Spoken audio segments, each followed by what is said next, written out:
Cousin marriage کے نقصانات۔ Cousins کے درمیان ہونے والی شادیاں ان کی اولاد کے لیے کئی پیدائشی مسائل اور معذوری کا باعث بن سکتی ہیں۔ بہت سے لوگ اس کا انکار کرتے ہیں اور غیر منطقی دلائل بھی دیتے ہیں۔ اس بات کو آسان الفاظ میں ایسے سمجھیے کہ اگر کسی شخص کی جنیات میں کوئی چھوٹی سی خرابی موجود ہے تو وہ خرابی اس کے لیے کوئی مسئلہ پیدا نہیں کرے گی، لیکن وہ خرابی اس سے اولاد کو ضرور منتقل ہو جائے گی۔ ہم اس شخص کا نام فرضی نام منیب رکھ لیتے ہیں اور اس کی اولاد کے نام عابد اور ساجد رکھ لیتے ہیں۔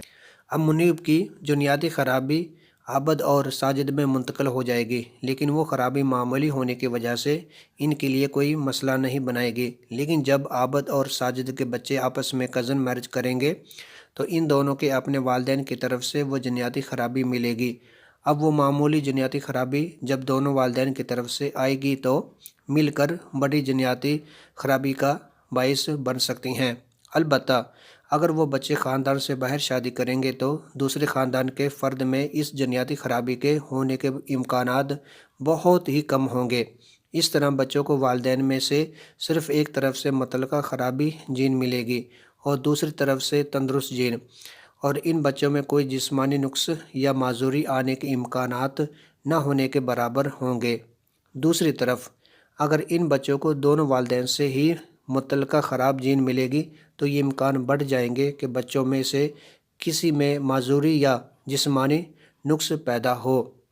اس لیے کرنا یہ چاہیے کہ کزن میرج نہ کریں، دوسرے خاندانوں میں رشتے تلاش کریں تاکہ اگلی نسل میں جنیاتی خرابی آنے کے امکانات کم سے کم ہوں۔ البتہ اگر کزن میرج کرنا بہت ضروری ہو اور اس کے بغیر کوئی چارہ نہ رہے تو شادی سے پہلے دونوں کزنز کے کچھ ٹیسٹ ضرور کروا لینے چاہیے۔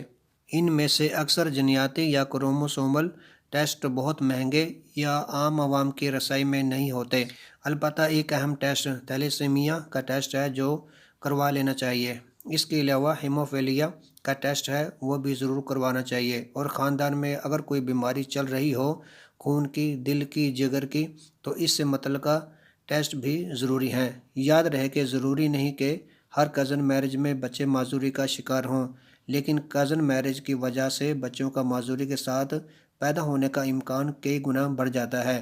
اس لیے اپنی اگلی نسل کو عمر بھر کا روگ، عمر بھر کی تکلیف دینے کے امکان کم سے کم رکھتے ہوئے کزن میرج سے تب تک اجتناب کرنا چاہیے جب تک کسی مجبوری کی وجہ سے یہ بہت ضروری نہ ہو جائے۔